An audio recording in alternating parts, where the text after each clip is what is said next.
You know, we've had 2 good days, the last 2 days. I mean, I think everybody's got the right attitude, right approach toward, you know, trying to improve. Obviously, we watched the game, and we haven't talked since then, but there were a lot of things that we did good in the game. I played great on special teams, other than a couple of plays. Defensively, we played pretty good. Made some plays on offense, but, you know, it was a little inconsistent, sputtered a lot, made a lot of mental errors, had too many negative plays, and a lot of that is about execution, but a lot of it is about us getting our players ready to execute and to have a good plan.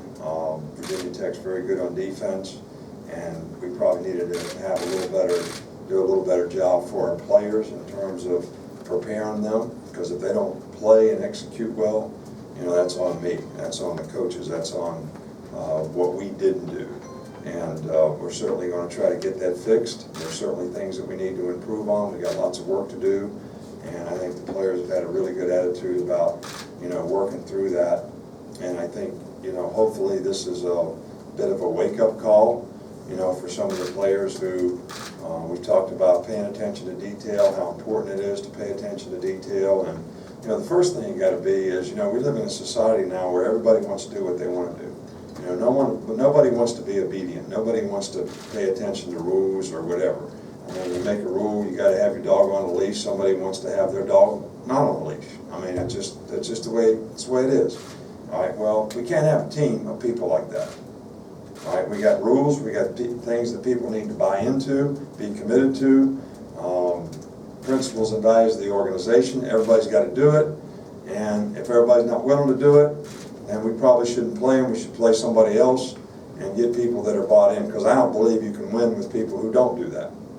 So that's something that, you know, we've had discussions about to get everybody sort of buying in to do the right thing, so that we can improve as a team and get better as a team and have the kind of team chemistry that's going to get us there. So, you know, Kenny Bell, I gave a personal day to today, and you know, he should be back to practice tomorrow. You know, Kenny's a 5th-year senior. He's done a great job in this program. He's played a lot of good football for us. He's made a lot of big plays. He's been a good teammate to a lot of guys on the team, and certainly somebody that I have a tremendous amount of respect for as a competitor. And, you know, sometimes we have personal things that we need to get ironed out. And, you know, he had a day today to do that. So there's really nothing else to talk about when it comes to that.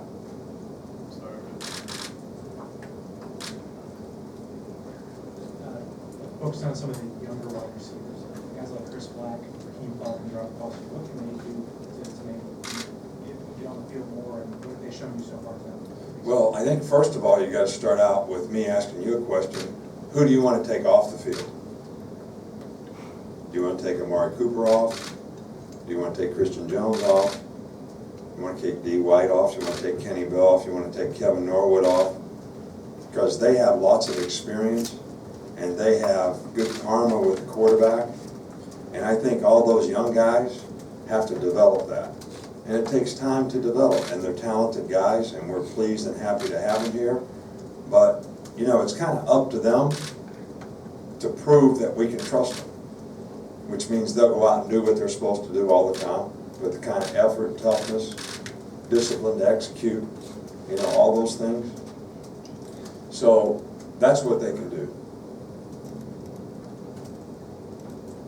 When they do that, they get to play. That's every guy, young guy. The running backs, the defensive backs.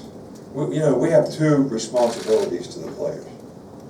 Give them an opportunity to play and do everything we can to help them develop so they can play. But we also have a second obligation to them, is to not play them before they're ready.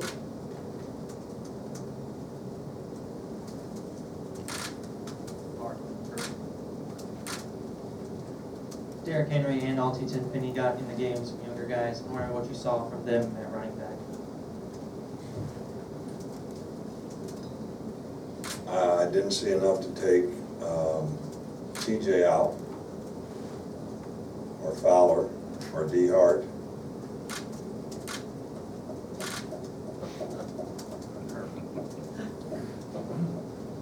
I saw that they have ability and potential, and they need time to develop so that they're comfortable and confident in doing what they're supposed to do, and they can do it fast. Now, they did make good contributions on special teams, both of them, and we need guys to be able to do that. And you know, running backs are great guys to do that because they have size and speed and they're athletic. Well, the risk of staying on young people, but two that I did see play a good bit, Sean Robinson and on offense, O.J. Howard. Wondered how they were coming along. You know, what I'd like to ask is, we got a lot of really good players around here, all right, that really play like crazy. You know, like C.J. Mosley. You know, the guy plays every play in the game, plays on 2 special teams. He's running down the sidelines with Christian Jones, faster than Christian Jones is, cuts the angle off the safety so the guy can run for a touchdown. How about somebody asking about him? Well, what's wrong with asking about him? And what kind of player he is, and how'd he do? Because, I mean, that guy does fantastic. O.J. Howard did fine. Dropped the pass that he could have made a play on, which we're hopeful that he can do. Still, you know, working on developing confidence and what you're supposed to do, who you're supposed to block, how to block them. But he's worked hard and he's done a really good job.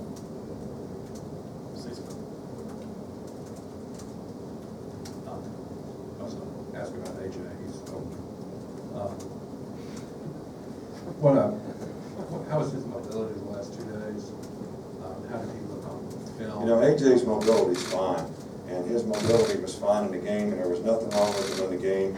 And I'm, you know, sort of sick and tired of talking about this BS, all right, because it's nothing, all right? And we can make it something and make it an excuse, all right, but really worrying about that kind of stuff rather than what you need to do to play well might be contributing to how you play, all right? And to me, that's the issue. Let's focus on what we need to do to play well. Not all the external factors and all that stuff. All right? And the people around him need to play better so he has a chance to play well. So it got nothing to do with his toe.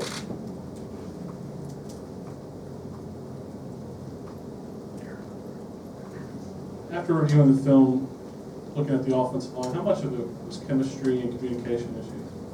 Well, I think, you know, probably a combination of all the above. I think, number one, the most important thing in the offensive line is communication, right? Because those guys really have to play together in terms of everything they do and how they go about doing it.